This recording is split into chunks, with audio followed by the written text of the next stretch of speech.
Coming up on Agweek TV, agriculture anticipates the worst as EPA rewrites the Waters of the U.S. rule. We kick off our Agweek Livestock Tour at a well-known North Dakota Simmental operation. Agriculture tightens cybersecurity to protect the food supply. And farmers get updates on the latest agronomic research from the University of Minnesota.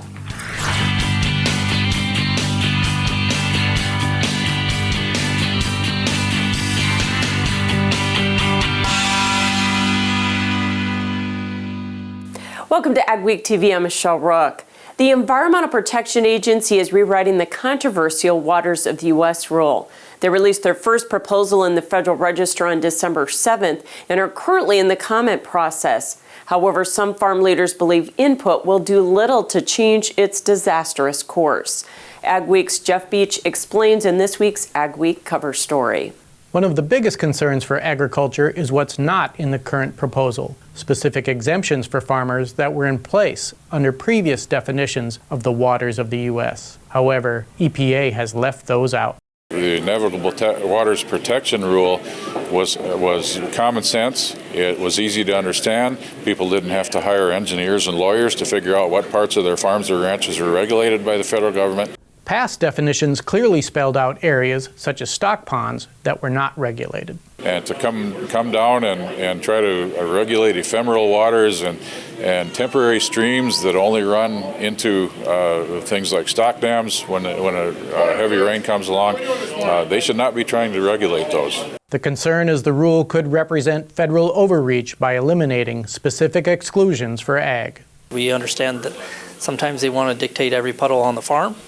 But we also got to have real world expectations on what we can and cannot do. And so hopefully they bear that in mind and hopefully come with a decision that is very sensible.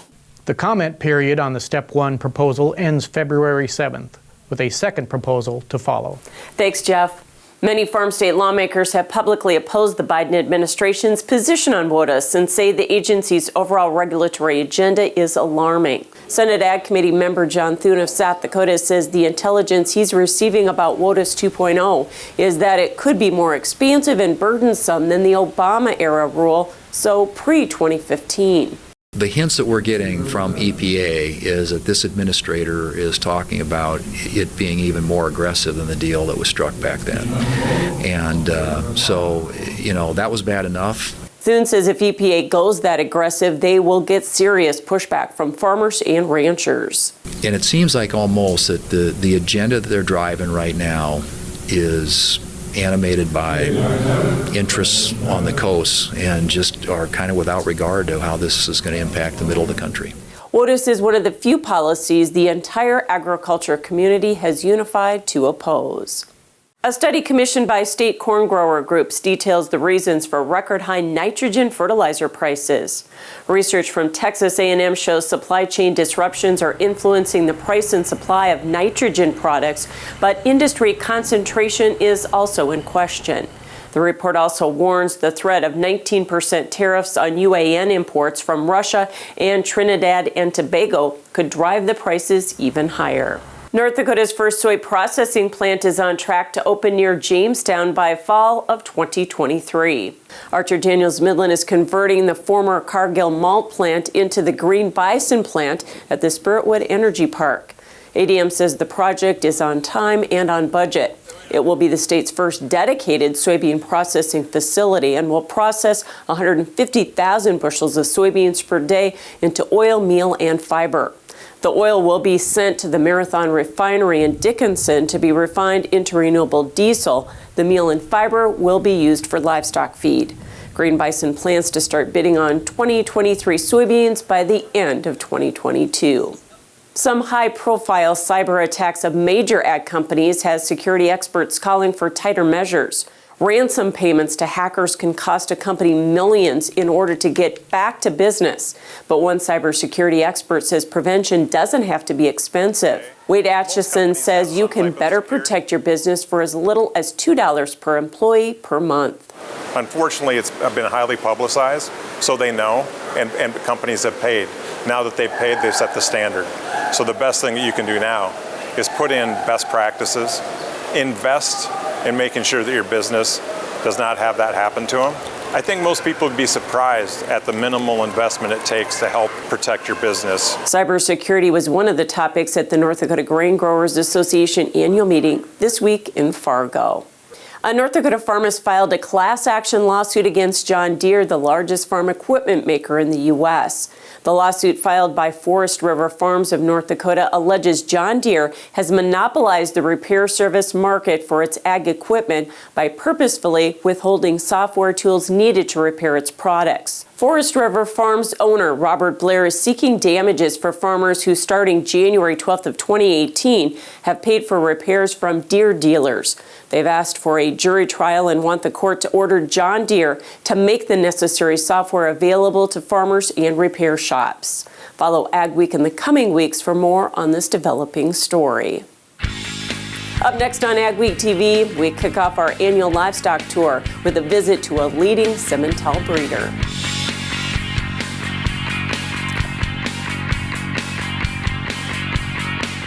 Small or large, Superior Grain Equipment has the storage, conditioning, and handling equipment to fit any size operation with a wide variety of options and accessories, including our patented Blockbuster auger to help break up blockages over the center sump gate, and a full line of mixed flow grain dryers with even heating, excellent efficiency, and expandable capacities. Protect your investment and market your grain. Get superior quality, protection, and reliability with Superior Grain Equipment.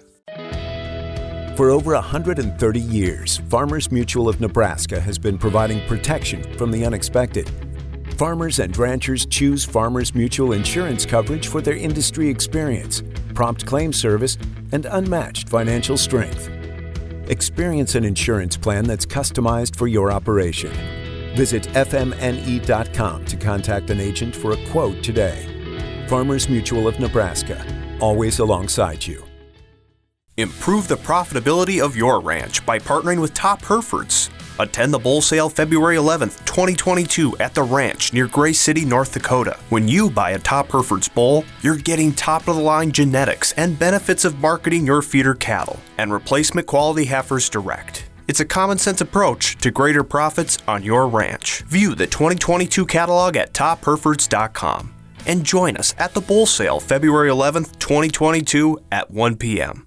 Hamilton System Inc. in Drayton, North Dakota is the North American distributor of the Fantini corn and sunflower header. Both the L03 corn head and the G03 sunflower head have a simple, high-efficiency, low-maintenance PTO-driven gearbox, which eliminates slippage and power loss even in the most trying conditions. These heads are built with a solid one-piece frame and tubular steel construction that will withstand the harshest field conditions. Available in models from 4 to 18 rows, they adapt to any combine and come with a 4-year warranty on the transmission units. Go beyond the headlines with an Agweek membership. Get in-depth agribusiness reporting, original farm and ranch stories, and fact-based research for the most comprehensive ag news in the upper Midwest. Experienced ag journalists bring you exclusive ag news, insights, and policy updates you won't find anywhere else. Become a member today and get unlimited access to Agweek and Agweek TV. The Agweek Livestock Tour is brought to you by 701X and Farmers Mutual of Nebraska. One of the region's premier and earliest cattle sales is coming up next week. Ellingson Simmentals has been holding annual auctions for about 20 years. We start our annual Agweek Livestock Tour in northeast North Dakota. Should be another interesting set of calves. Terry Ellingson has been interested in cattle breeding since he was studying animal science in college in the 1970s. He's been working to improve genetics and now has the unique traits that bull buyers are looking for. We have to do a lot of research. I mean, you really study the pedigrees of what's out there. Ellingson says they breed to calve in January and February, so the cattle are winter hardy. It also makes for an earlier auction. The ranch will auction 59 bulls, 26 open heifers, and 4 bred cows at the sale. The Ellingsons sold their cattle privately until 2000 when they started hosting auctions. Ellingson says the internet has given their business a real boost. They have online bidders from all over the country, and buyers can get detailed information about the cattle ahead of the auction. So we do ultrasounding, semen testing. We have to get all the weights in for adjusted weaning, yearling, hip heights. We have to have all that data on the internet so they have this information. Ellingson says the goal of the seed stock producer is to always be finding the next desired trait. You always have to try to be about 2 years ahead of your bull customers because they need new genetics. And if we're not looking for those new genetics and trying to make something special for them, why they'll find them somewhere else. It's a challenge. I mean, you never really know if you're going down the right road or not, but that's what makes it interesting. The 22nd annual Ellingson Simmental's Performance Bull and Female Sale will be held at the Ellingson Ranch near Dahlin on Friday, January 28th. They expect about 100 buyers at the auction and several hundred more watching online. With a fairly mild winter in most of the region, beef feedlot performance has been good, but it's needed to compensate for the high cost of gain. SDSU Extension feedlot specialist Warren Ruschi says higher corn and DDG prices plus higher feeder cattle values this fall and winter are driving up the cost of production. He says that will squeeze margins going forward. Cost of gain is really, corn is the driver, and then the rest sort of follow. So we're going to be looking at increased cost of gains. The bigger concern then is going to be, can we manage the buy-sell margin to make those values work? Ruschi says rates of gain have been good even with the fluctuating temperatures, and he says consistent feed delivery is the key to keeping that trend going. He says from an animal health standpoint, the biggest key to feedlot performance in the winter is the condition of the pens and preventing excessive mud. Crop protection products may be finding their way to home gardens, and that can cause problems for farmers and gardeners. Byproducts of agriculture like straw bales, compost, and manure are often used by gardeners, but they can contain high levels of farm chemicals that can damage lawns and gardens. The annual Wild World of Weeds Conference in Fargo focused on the responsible use of herbicides and pesticides so ag residue doesn't end up in urban gardens. Today is about education and making sure that folks are reading the labels, using pesticides accurately, because if we don't, we'll get ourselves into trouble as an industry down the road with the EPA. Riedel says another problem she'd like to stop is home gardeners thinking they can use ag chemicals off-label on their lawns and gardens. And she emphasizes all users must strictly follow label directions. Coming up, we'll meet a North Dakota student recognized for her important soybean research. And we'll take you to Winter Crops Day in southeast Minnesota.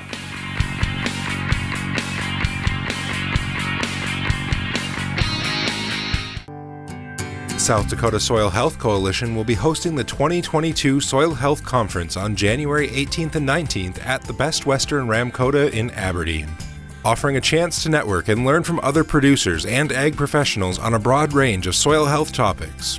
Conference registration is free for students of any age and offers valuable information for all. You can learn more about the conference and register online at sdsoilhealthcoalition.org. You can get the field results you want in varying conditions with the flexibility of the Summers VRT Renegade. Featuring on-the-fly blade angle adjustment from 0 to 19 degrees. And if you want the simplicity of a super coulter with the ability to move a little dirt, you'll love the all-new Summers Super Coulter Samurai. Go to summersmfg.com or visit your local dealer to learn more about North America's broadest line of tillage equipment and other products from North Dakota-based Summers Manufacturing.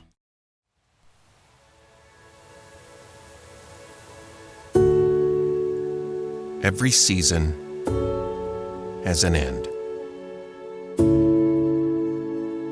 After spending your whole life building something, it can be hard to move on to your next stage in life.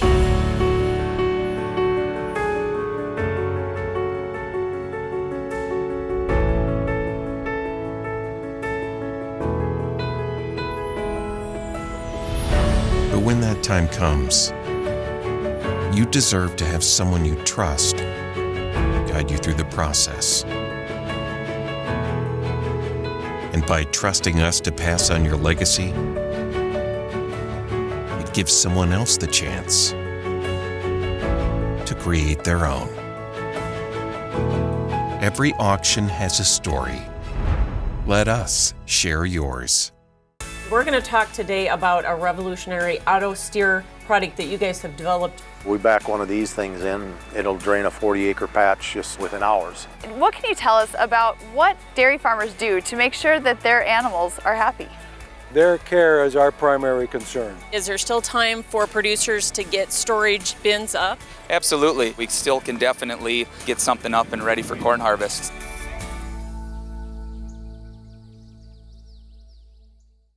A series of clipper systems created another week of roller coaster temperatures. Will the ride continue into February? Here's John with our AgriWeather outlook.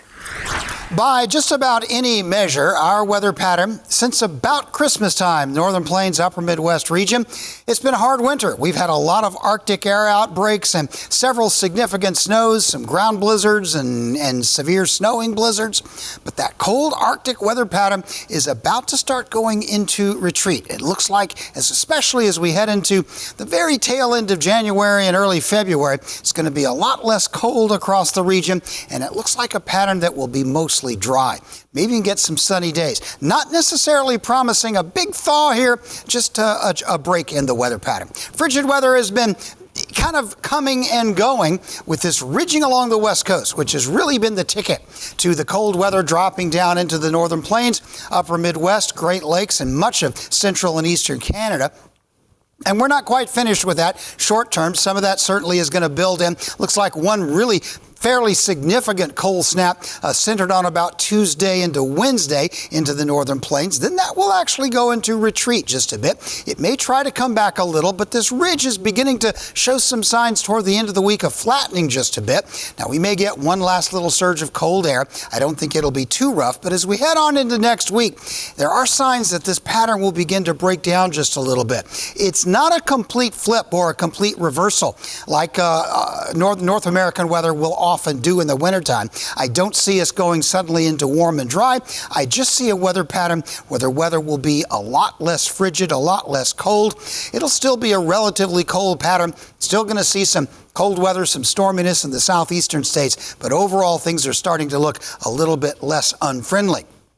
As far as precipitation goes, this week it's looking pretty dry. Not saying there won't be any snow at all, but it doesn't look like there'll be much chance, really, of anything other than stray flurries here and there. There will be a fairly wet, rainy pattern across the Gulf Coast, and I do expect to see some snows throughout the Continental Divide area, and there may even be some significant snow in parts of Colorado, and that may shift a little bit. But the West Coast looks dry, and most of southern Canada looks dry. Northern Plains, Great Lakes area looking mostly dry. As we go into the second week, now this will be the week which straddles the month of February. It's still looking pretty dry. Remember, we're starting to get a little bit less cold weather here. There still will be some rainy weather down along the Gulf Coast, and there are some signs that that area of snow in Colorado will shift northward, and this may eventually spill out and bring some more precipitation into the Northern Plains, but it looks like something like that would be beyond the present 2-week period. So for the short term, we're looking to see that cold air go into retreat.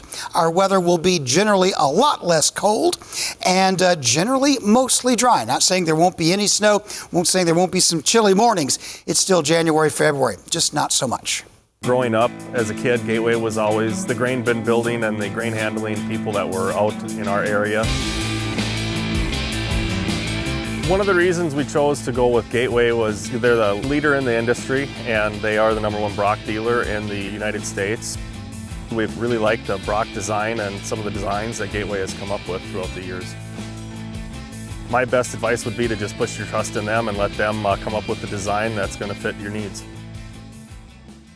Risk management is not just for the grains. Livestock producers, did you know you can help protect the price of your production? Livestock Risk Protection, or LRP, is a great tool to help you protect the price of your years of hard work. LRP is available for feeder cattle, fat cattle, and swine. Besides the availability of price risk insurance in your production, cattle producers can also protect their pasture and hayland from the lack of rainfall with Pasture Rangeland Forage, or PRF insurance. To learn more about these programs, call Martinson Ag Risk Management. Don't miss out on the equipment you'll need next season. Titan Machinery, your local Case IH dealer, has early order discounts on its full line of powerful, efficient, new Case IH equipment, including tractors, combines, and self-propelled sprayers. Get a great deal and ensure that you have the latest in productivity and technology. Supply chains are tight, Contact your Titan Machinery dealership today and find out how much you can save by ordering ahead. Titan Machinery, your local Case IH equipment experts.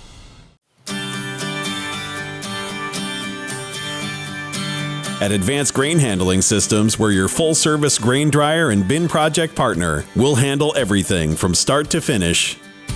These guys are all in one. That was one of the big draws. They were the general. They took care of the electrical. They took care of the cement, took care of everything. Whether your next project is big or small, let our team help with it all. Visit advancedgrainhandling.com. For Agweek, this is Mikkel Pates at Watertown, South Dakota. We'll look at the positive impacts that dairy can have on the community. A Minnesota couple has put a grain bin to a new use. Spoiler alert, it's not grain. This elaborate system of tubing with the downhill slope is how Maplewood State Park gathers sap to make syrup. Thanks for joining us for this week's edition of Agweek TV. Remember, for all your ag news, go to agweek.com or follow us on Facebook and Twitter as well. Concerns about a production issue in her dad's soybean field has led to a prestigious scholarship for a North Dakota student. Emily Beal joins us now with more. Emma Krejcia was riding in the field with her dad a few years ago when she noticed some patches weren't producing as well as the rest of the field. That inspired her research, which has led her to become a Regeneron scholar. I grew up in a farming family, so I've been around agriculture as far as I can remember. Emma Krejcia is a senior at Hankinson, North Dakota High School. One day in school, she checked her email and got the news from Regeneron, naming her a scholar. I was absolutely shocked and super excited. In her research, Emma tested how prairie soils impact the microbiological health in a variety of soils. I'm proposing that farmers let their unprofitable, exhausted cropland grow back into prairie to increase in organic matter and microorganism populations, to have its microbially rich topsoil periodically harvested and applied to struggling cropland. I had done research with soil microorganisms in the past, so I was like, well, what if you could turn it into kind of a plot for microorganisms to develop and to harvest those microorganisms off, so you're still getting a benefit from that piece of land as opposed to some years when it's unprofitable. Emma says she and her dad are grateful for that combine ride that led to her research and hope it benefits other farmers in the future. This is something that could be used in agriculture to make some of those pieces of land usable again, while helping the other cropland be more sustainable. My hope is that the application of prairie soil would act as a biological seed for struggling cropland to increase in microorganism populations. Emma says she's always loved science and plans to continue her research when she goes to college next year, majoring in environmental science. I am interested by so many different things, and this is one that's really high up there. In conclusion, soil farms show considerable potential for increasing the biological activity of cropland soils. 300 students nationwide are recognized as Regeneron scholars. For being honored, Emma received a $2,000 scholarship. Her school also received $2,000 to spend on STEM. Thanks, Emily. The last growing season was a challenging one for many farmers, but the University of Minnesota's Southern Research and Outreach Center found some bright spots as well. The 2021 planting season that gave us a unique opportunity to see some things I'd never seen before. It was very dry. And University of Minnesota scientist Tom Hoverstead says the 2021 planting season gave them lots to learn from. This year, their focus was on herbicide drift and late corn planting trials. And what we saw this year is the early planted corn took a long time to come up, and some plants didn't come for at least a month. So it gave us an opportunity to learn about those late emergers and what they do. Hoverstead says those late emerging corn seeds yielded about 60% of what the early varieties did. We have more potential for nitrogen loss. Fabian Fernandez is an associate professor at the University of Minnesota in the Department of Soil, Water, and Climate. Changes like wetter springs and warmer winter temperatures create challenges for managing nitrogen. The research that we are doing is looking at that and trying to ensure that we are doing the best possible job with what we have in terms of climate change, in terms of the tools that are available to farmers. I've been here 40 years, and every year I say, I've never seen that before. So every year in agriculture, and especially in crop farming, every year is a learning opportunity. The Research Center will hold another crops day in the summer. Still ahead, a Minnesota farmer will soon lead a national ag group.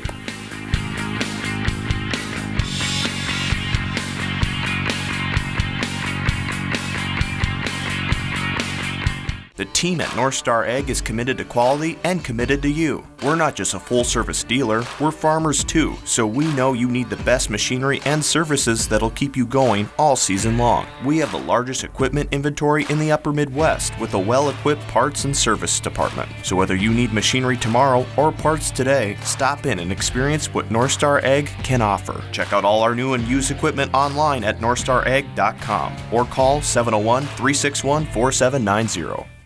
Good work, good pay, and a good life. It's a Trans Systems way. Good work, good pay, and a good life. Lets me live my way. Good work, good pay, and a good life. Trans Systems way. Good work, good pay, and a good life. Lets me live my way. It's the Trans Systems way. Good work.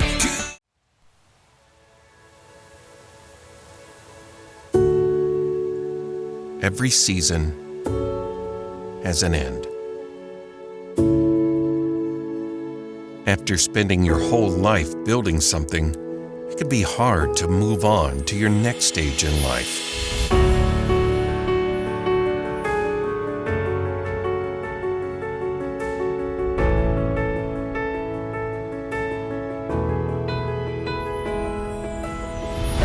But when that time comes, you deserve to have someone you trust guide you through the process.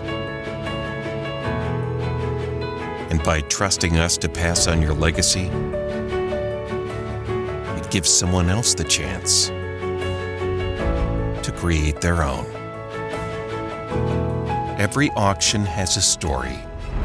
Let us share yours. The 40th annual Agweek Farm Show will return to the Graham Arena Complex at the Olmsted County Fairgrounds on March 8th through 9th, 2022.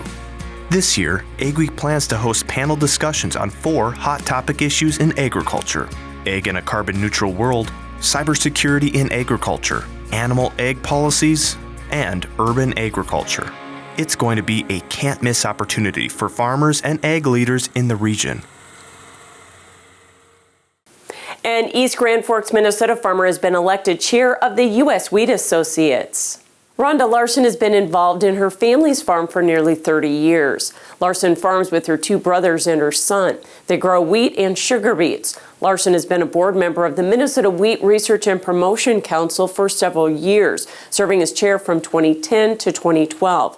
Larson also has a law degree from UND. She takes the post in June. Stories you'll only see on agweek.com and Agweek magazine this week. The University of Minnesota has unveiled a program that supplies research-based information to help optimize crop management strategies for 2022.